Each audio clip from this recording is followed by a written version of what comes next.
Assalamualaikum warahmatullahi wabarakatuh. Kembali lagi sama Bunita. Kita lanjutkan pembelajaran yang tadi ya. Sekarang kita masuk di pembelajaran 6. Kita awali dengan baca basmalah ya, Nak. Bismillahirrahmanirrahim. Pengalamanku di rumah.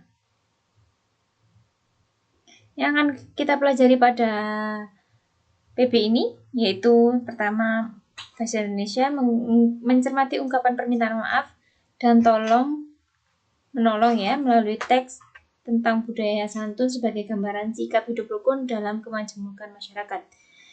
Yang kedua adalah PKN menjelaskan hubungan antar simbol dan sila-sila Pancasila dalam lambang negara Garuda Pancasila. Yang ketiga adalah matematika menjelaskan dan menentukan panjang termasuk jarak, berat, dan waktu dalam satuan baku. Yang pertama ya, pengamalan sila ketiga Pancasila di rumah. Apa ya kira-kira? Kalau kemarin-kemarin kita udah belajar tentang sila ke-1 itu ketuhanan yang Maha Esa, contohnya adalah beribadah di rumah ya. Kalau yang sila kedua tadi, contohnya adalah peduli dengan sesama manusia, menolong korban banjir ya. Kalau sila ketiga ini apa ya? Sila ketiga Pancasila berbunyi Persatuan Indonesia. Sila ketiga Pancasila mengajarkan kita untuk menjaga persatuan. Dengan mengamalkan sila ketiga akan tercipta kerukunan di rumah. Ada contohnya ya. Kerukunan dapat mempererat hubungan antar anggota keluarga. Jadi kita harus bersatu, harus rukun ya. Ini contohnya. Benny, aku punya tugas dari guruku. Aku ingin mendiskusikan denganmu. Diskusinya selama libur di sini ya. Hidup rukun antar anggota keluarga. Ini contoh yang baik. Contoh ini sesuai sila ketiga Pancasila. Adakah contoh lain? Kebetulan sekali, aku baru mempelajarinya. Selain itu, ada contoh lainnya, seperti mengutamakan kepentingan keluarga, tidak memaksakan kehendak, saling menyayangi, saling menolong, saling menghormati, dan saling menghargai. Juga gotong royong di antara anggota keluarga, menjaga dan memelihara harta benda keluarga. Nah, ini ya, ada beberapa contoh yang bisa dilakukan oleh Benny dan kakak sebagai perwujudan sila ketiga Pancasila. Nah, Benny sudah menerapkan sila ketiga Pancasila. Contohnya, Benny rukun dengan kakaknya. Benny bersyukur mempunyai kakak yang baik. Kakaknya sayang dan suka menolong. Aku sering bermain bersama kakak. Kakak juga sering menolongku. Ketika aku membutuhkan bantuan, kakak memperhatikan kebutuhanku. Aku bersama kakakku sangat rukun. Aku dan kakakku saling menyayangi. Yang harus diperhatikan dalam membaca puisi adalah, diperhatikan ya nak. Yang pertama ada artikulasi. Artikulasi berarti kejelasan pengucapannya. Kata-kata yang keluar harus jelas oleh pendengar ya. Yang kedua intonasi. Intonasi berarti ketepatan nada ya.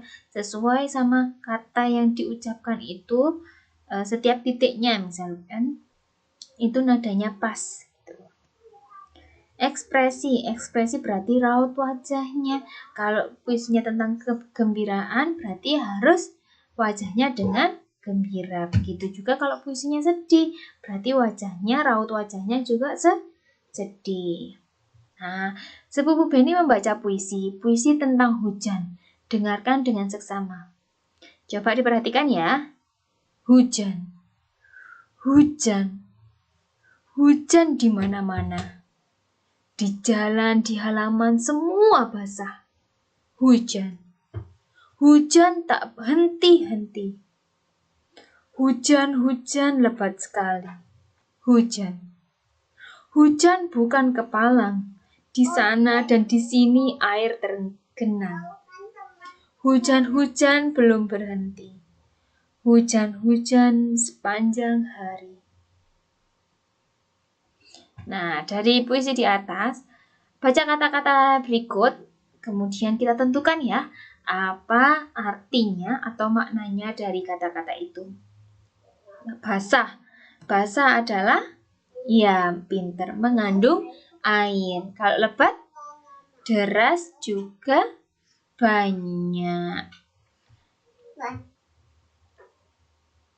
Berhenti, berhenti artinya apa? Iya, berhenti artinya tak lagi bergerak, stop ya. Kalau kepalang apa? Kepalang artinya dalam keadaan tanggung, ya. Tanggung, mau lari enggak, mau jalan enggak, tanggung gitu namanya. Tergenang, apa tergenang? Terhenti mengalir, berhenti ya. Kamu telah belajar tentang puisi. Sekarang perhatikan benda di rumahmu. Apakah di rumahmu ada penggaris? Apakah meteran? Adakah jangka sorong? Adakah mikrometer skrup? Nah, penggaris, nih lihat ada percakapan antara bayi dan kakaknya. Penggaris dan meteran adalah alat ukur panjang. Alat ukur lainnya jangka sorong dan mikrometer skrup. Lihat panjang jendela rumahmu. Kamu dapat mengukurnya dengan penggaris atau meteran. Coba sebutkan alat ukur panjang lainnya. Fungsi alat ukur, nih. Ada penggaris, biasanya digunakan untuk mengukur panjang benda yang kurang dari 30 cm. Meteran dapat digunakan untuk mengukur panjang benda yang lebih dari 30 cm.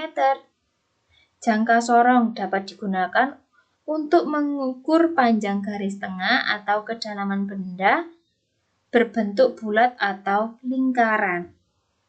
Nah, ini ya, dilihat perbedaannya ya.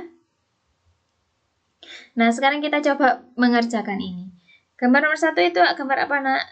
Iya, figura. Figura bisa diukur dengan penggaris ya, atau pakai meteran juga bisa. Kalau nomor 2, ini ada kipas angin, ada pintu. Kita kesepakatan ya, ini jarak dari pintu ke kipas angin. Jadinya pakai meteran. Yang ketiga ini kita anggap yang ini bulatan nih ya. Kalau menghitung bulatnya tiang yang ini, gagang kipas angin pakai jangka sorong ya. Tapi kalau mengukur panjangnya kipas angin pakai pinter, pakai meteran. Gambar nomor 4 adalah sapu. Sapu pakai meteran ya kalau panjangnya ini.